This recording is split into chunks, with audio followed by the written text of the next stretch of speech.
Welcome to the 39th episode of Season Tickets. I'm Michael. And I'm Max. The Fairview boys basketball team beat Brooklyn, and JV is now 8-1, while varsity improves to 4-6. The girls basketball team beat Black River 48-40. And Tommy Pallison and Alan Tin both won their weight class in their meet on Saturday. And now we go into our recap of the only top 25 basketball game of the weekend, and that was Villanova versus Butler. And Villanova did get the victory 60-55 in a game we both got right. And how about those NFL playoffs? First game we saw that maybe Brian Hoyer leaving wasn't the worst thing for the Browns, as he had 5 turnovers. And then we both saw a game that was just crazy between the Cincinnati Bengals and the Pittsburgh Steelers. These two teams hate each other, flat out hate each other. And you knew it was going to be physical. Throughout the years, these teams have had countless injuries that have been just on dirty plays, and it's been crazy the past couple seasons. So everybody knew it was going to be a high-stakes game. Even the officials were standing at midfield to make sure nobody crossed their lines before the game. So that was kind of funny. And it started off pretty good for the Steelers. They get up 15-0 entering the fourth quarter, and it was a really solid football game to watch, to be honest. Even though there was only 15 points entering the fourth quarter, it was one of the better games I've seen all year. And then the madness started to happen. Ryan Shazier hit Giovanni Bernard. I think it should have been a 15-yard penalty. Instead, no penalty is called. Shazier recovers the fumble, and the Steelers get the ball back. That was kind of a turning point in the game. Bernard got hurt on that too, right? Yeah, he blacked out. I didn't really see anything until kind of the middle of the fourth quarter. It was not by a TV. I'm not going to say he did black out, but it appeared like he blacked out on the play. He probably did. Yeah. So that happened. I definitely think that should have been called a penalty. And that kind of riled up Vontaze Burfict. And when Vontaze Burfict gets riled up, bad stuff happens to who's over around I mean, him. let's remember, when this guy was coming out of Arizona State, people thought he was worthy of a first-round pick. I mean, he was that good. But then he went undrafted due to all his issues on the field when he gets riled up. And I mean, saw, what was it, this year or last year, where he had a pick or a fumble and knocked over the NFL camera, just went right up to it and smacked it over. He's a crazy man. He's a nut. And Pac-Man Jones too, let's not forget his start to his NFL career. Hey, he's turned his life around pretty well. Yeah, I'll give him that, but let's not forget, I mean, it's probably still down inside, and we'll get to that in a little bit. But yeah, I wanted the Browns to draft Vontaze Burfict, actually. Oh, yeah. I was kind of right about that, but I'm not going to say anything about the Browns drafting. That's a topic for another day. But we do go back to the Bengals game, and the Bengals did get the ball back. They score a touchdown. Jeremy Hill, they drive down the field with A.J. McCarron. Jeremy Hill scores a touchdown. They get the ball back, kick a field goal. I wasn't sure if it was the right call at that situation because you're giving the ball back to the Steelers with 3 minutes to go, or maybe it was 4 minutes to go, but not a ton of time left. Well, I mean, you got to remember that Ben Roethlisberger was banged up. Yeah, and it did prove to be the correct call because they did get the ball back after about 40 seconds, maybe a bit more than that. So the Bengals do have the ball back down 5, and that's when A.J. McCarron hit A.J. Green for a 30-yard touchdown. Yeah. And that did give the Bengals the lead as who's the safety for Pittsburgh that totally blew that coverage on that play? Was it Mike Mitchell? Yep, Mike Mitchell, the guy who's known for his big hits, and every Bengals fan claims he's the worst safety in the league. And he kind of proved it on that play because he was guarding 5 yards into the end zone when his guy was 5 yards before the end zone. And A.J. Green does score the touchdown to give the Bengals the lead. And then the Bengals drew up, in my opinion, which was the worst 2-point conversion play I've ever seen in my life. And I don't know. I think Notre Dame running the ball against Clemson was a pretty bad one. Ooh, that's up there. That's definitely up there for one of the worst ones. But then the madness just started. Max, what happened on the Steelers' next drive when they were down 1? So Landry Jones comes in and throws a pick to Vontaze Burfict, who rolls over and is rolled down, but the guy continues to run all the way to the locker room, followed by none other than Pac-Man Jones. I mean, you see Ray Maluga and Iloka in there, but I mean, it's kind of funny. There was a Vine on Twitter, them just casually running to the locker room when you hear all the pounding on the stands. But, that kind of started the whole Vontaze Burfict Pac-Man Jones episode. and so, it's not a pick. It's a pick, but it's not a touchdown as the NFL, if you land with it, you can get back up and run, but I think he was touched by, I think it was Marcus Wheaton. Don't even remember. And then, Cincinnati gets the ball back, can run out the clock, and Jeremy Hill freaking fumbles. They can't run out the clock. They needed one, maybe 2 first downs. Pittsburgh still had all 3 of their timeouts. And they had with good a minute field 40 to go. position, too. Like, you could even score if you really wanted to. Yeah, they were at like the 25-yard line or 30-yard line. And Jeremy Hill fumbles the first play. Well, I don't know what the Bengals should have done in that situation because Jeremy Hill has the fumble problem. That's his 4th or 5th on the season. Yeah, but you can't put in Bernard in that situation, and there's no way you put in a third string running back in that situation. So with the Hill fumble, it was a bad way to potentially lose the game, but it didn't look like they were going to lose the game. And then here comes Ben Roethlisberger running out. It's like Paul Pierce in the NBA Finals when Paul Pierce got carried out of the dang Boston TD Garden, whatever, arena. And he comes running back out in the 4th quarter. And, I remember watching as a little kid. I was like, what on earth? I thought he died. But here comes Ben Roethlisberger, bad shoulder and all. They basically throw screen passes all the way down the field. And then, they get to a certain point, and then that's when they try a downfield pass. It was like 10, 15 yards. Antonio Brown goes up for it, misses it. Here comes Vontaze Burfict, lowering the shoulder right into Antonio Brown's helmet. That gets flagged because it was as late as you could get almost. It was just stupid by Burfict. He didn't catch the ball. Like Vontaze Burfict legit went after Antonio Brown after the ball was dropped.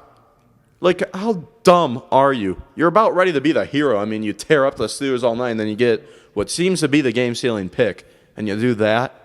So Antonio Brown is just knocked out, laying on the ground, and, they're all standing around. And here comes Joey Porter, former Steeler linebacker. I used to hate him being a Browns fan. And, he comes out on the field. I remember he was always, mouthy, all that. Which I have no problem with. I think it's hilarious, and I think it's fun to watch. But, to a point, you're just like, shut up, dude. But here he comes onto the field, and he starts chirping at the Bengals players. He starts yelling at Vontaze Burfict, starts a little huddle around them. Like you're a coach. He shouldn't have even been on the field in the first place. They should have had someone else helping off, like the offensive lineman. And, well, here he goes, opening his mouth. They don't call a penalty on him. Here comes Pac-Man Jones. And Pac-Man Jones, like Mike said, has turned around. But Pac-Man Jones still kind of has that idiot in him. And he comes up, says stuff to Joey Porter, shoves him. That's another penalty. And the Steelers kick the game-winning field goal. What I have a problem with, Pac-Man Jones gets flagged. Yeah. Doesn't get fined. Joey Porter doesn't get flagged. Gets fined. Well, I think Pac-Man Jones is going to get fined soon after that post-game Instagram video. That's on like Snoop Dogg level when Snoop Dogg gets pretty angry at like Donald Sterling, the freaking Clippers owner, and what's the other guy? And like when the Steelers I forget who the Steelers were playing, and they gave up a ton of points or something. It was against the Ravens game when he just went on a rant after that. Yeah, because he lost his fantasy football league title. Snoop Dogg is that funny. And then he did the Rex Ryan thing because the Bills beat the Jets to get the Steelers in the playoffs. Yeah. And Snoop Dogg has some hilarious Instagram videos after the Steelers games. The guy does not care. It's hilarious. I love how he says Pittsburgh Steelers. He's like, we go into the playoffs, Pittsburgh Steelers going all the way. It's just so funny. But the Steelers do advance. I do have a problem with Joey Porter advancing to the next round of the playoffs and getting like a $20,000 fine while Adam Pac-Man Jones is getting a 15-yard penalty and still has $20,000 in his pocket. But that's just my opinion on what happened at the end of that game, which was kind of crazy. The Burfict hit, if anybody tries to defend that guy, I was rooting for the Bengals. If anybody thinks... I was too. I hate the Steelers. I don't like the Bengals, but it's at least an Ohio team. If anybody thinks that perfect hit wasn't a penalty, you're crazy. That perfect hit, I've seen fans try to say that perfect hit wasn't a penalty. So, No, you're just wrong. If that's college football, he's ejected. So is Ryan Shazier, though. Well, yeah. Ryan Shazier was a And beast. then Perfect has such a bad reputation.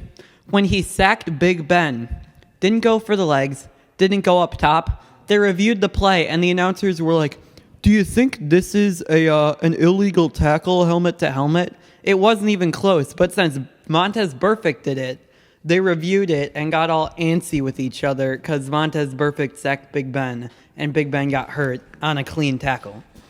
But that might have not even been. Well, it probably was the craziest thing that happened in the NFL playoffs. Yeah. But something crazier almost happened in the Vikings-Seahawks game. So we got like -2 degrees, -20 wind chill.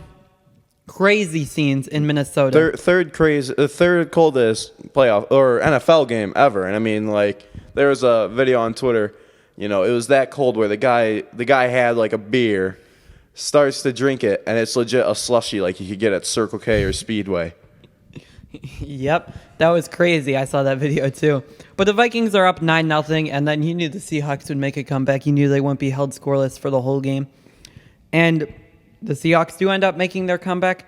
They're up 10-9, and then the Seahawks do have to punt with, I want to say, like a minute 50 left in the game. So the Vikings have the ball down 1. They need a field goal to win the game. Max, what happened on their final drive? Adrian Peterson fumbled. Let's not forget about that. Which, Adrian Peterson is probably the best running back right now in the NFL. I mean, he's led the league in rushing, like 4 times. I mean, he's a dog, but, he does have these fumble issues. And he fumbles. Vikings eventually get the ball back due to some great defense, some huge stops. Drive all the way down the field. Adrian Peterson gets the ball, and, you could tell they're skeptical because Matt Asiata is playing. Does anybody know who Matt Asiata is? No. But, Adrian Peterson holds on. 27-yard field goal. It's legit an NFL extra point. Blair Walsh comes in. Blair Walsh is one of the better kickers in the NFL. I mean, the kid's what? He was 33 of 34 going into this kick. And he also hit 3 field goals earlier in those conditions. Let's not forget about that. And it goes wide left. Laces out. Yes. I mean, it's one of the easier kicks. I mean, that's like an extra point, and he missed it. I could not believe it. I was on a college visit. I'm in the car back, and I'm with my dad, a Vikings fan. I'm kind of thankful we're on some icy roads in the middle of nowhere, or else, something would have happened. I mean, and going back, a few years, the Vikings went like 15-1 or like 14-2 in the regular season. They're in the NFC title game. Gary Anderson doesn't miss a kick all year. He's in a dome. Against Atlanta, right? Yeah, a dome. No weather at all. Blair Walsh, the dude was playing in -3 weather. And, well, first of all, Blair Walsh is out there. He's the first kicker I've ever seen not wear sleeves when it's below, 40 degrees. I mean, what on earth? It was so cold that some of the linemen were wearing sleeves. Linemen never wear sleeves. And here's Blair Walsh, who's probably 5'10", 170 pounds out there. I mean, it was pretty funny. I would have wore a winter coat if I was the kicker. Yeah, Gary Anderson misses the field goal, and the Vikings don't get to go to the Super Bowl in their best season in the franchise's history. I mean, the Vikings have some bad luck with kickers in big situations. And I mean, even, let's not forget a few years back when Brett Favre is rolling out, they're about to win against the Saints, go to the Super Bowl again. And Brett Favre has, all this running room to get a first down. I mean, it was 3-4 yards he had to get. And I mean, for a 40-year-old man, that's not a whole lot. Brett Favre throws it across his body over the middle and gets picked off. I mean, my goodness, the Vikings have some bad luck in the playoffs, like the Bengals and like the Browns would if they ever even make it. I don't think the Browns have bad luck in the playoff. You can't have bad luck if you don't make it. Well, I mean, I mean, let's go back when Red Right 88, the our drive, the parents fumble. were like our age, and they had to deal with all those tragedies in the playoffs. I mean, Hey. the Browns are just the unluckiest franchise in sports. I mean, think about it. We get the number 2 pick this year, and there's not a quarterback worthy of drafting in the top 10. Hey, maybe Red Red 88 wasn't such a bad call after seeing that Blair Walsh kick. Well, and going on, the Packers ended up beating the Redskins. To my surprise a little bit, I mean, I did think that they were going to win, but, I was kind of 50-50 on the game. But, they came out, started bad after going down, oddly, 11-0. I mean, you got safety and all this other stuff. A missed extra point. Yeah, and a field goal. So, I mean, but they came back. They ended the game on, like a 35-7 run? Mm-hmm. I mean, it can't get much better than that. Once the offensive line started playing better, that's when Aaron Rodgers, goes back to being Aaron Rodgers. And now we are going into our recap of the college football playoff national championship game, and Alabama beat Clemson in a game for the ages. It was a fantastic game, back and forth throughout the night, but one of the key plays that changed the game was an onside kick that was recovered by Alabama, and I feel like that really changed the momentum of the game right there. And also, Deshaun Watson did have a fantastic night for Clemson at offense, scoring 40 points against a very solid Alabama defense, but unfortunately, it was too little for the Tigers, as they do fall short of becoming what I do believe, which would have been the first 15-win team in college football history. So it was looking good for me earlier to keep my undefeated college football playoff streak going. Yeah, but we'll see if any team can do that next year and get the 15 wins. But now we are going into previews of the 2 big college basketball games going on Tuesday. And West Virginia takes on Kansas in a huge Big 12 showdown. Max, who do you have? I'm going to go with Kansas in this one. I mean, as you saw them play against Oklahoma, they come out to play in big games. And I don't think West Virginia is quite there yet. And, I mean, shout out to Issa Ahmad. I mean, I love the Ohio kids. But I think Kansas is a little bit too strong for West Virginia in this one. I'm going to take Kansas as well. I think that the really solid and experienced guard play will be the difference. We all know West Virginia does like to press, and I think that the experienced guards of Kansas will be able to handle the pressure with keeping care of the basketball and not turning the ball over, so I think they get the victory. And the next game we are going to be previewing is the Miami versus Virginia game. Max, who do you have? I'm going to go with Virginia in this one. I think they're going to bounce back. They've lost 2 straight to teams like Georgia Tech that they probably shouldn't have lost to. And I do have a feeling Miami could be one of those teams that early on has a really good record because of the level they've played at, like Northwestern and South Carolina. But it'll be a big test for the Hurricanes to prove if they're for real or not. I'm actually going to take Miami in this game. I feel like Virginia's slumping a little bit at the wrong time right now, and I think the Hurricanes do have enough talent to maintain around where their spot is at the rankings. I believe they are 8 right now, so I do think they get the victory in this game and remain in the top 10, and that will wrap it up for this episode of Season Tickets, the penultimate episode of Season Tickets. If you enjoyed, make sure to leave a like and also subscribe for one last episode of Season Tickets and other content on the channel.